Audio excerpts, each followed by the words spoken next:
Now see here student, I am talking about fictitious force, pseudo force, as well as also known as a centrifugal force.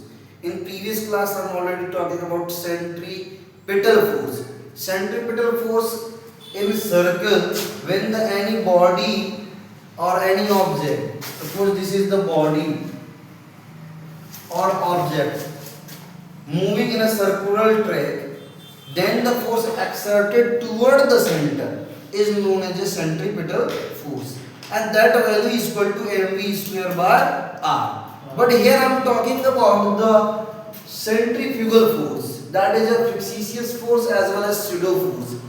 What is this? See here, it is the force in which the body experiences to act on it, but it does not really act on the body.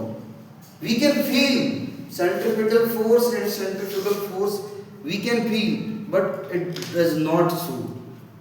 When you have to moving in a circular track, then how to define it? When a body moves on a circular path, then the observer in a frame of a reference experiences a force which act along the radius, and it is directed away from the center. This is the main line which act along the radius and it is directed away from the center. Means it is always exerted away from the center, just opposite to the centripetal force. That force is known as a centrifugal force. Its value is same, equal. It is equal to the centripetal force. That is F equal to mv square by r. You will see this example in the churning process.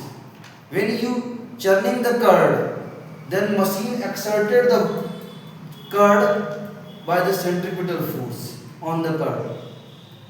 Understand? We get the ghee or butter from the curd with the help of a churning process. Thank you so much.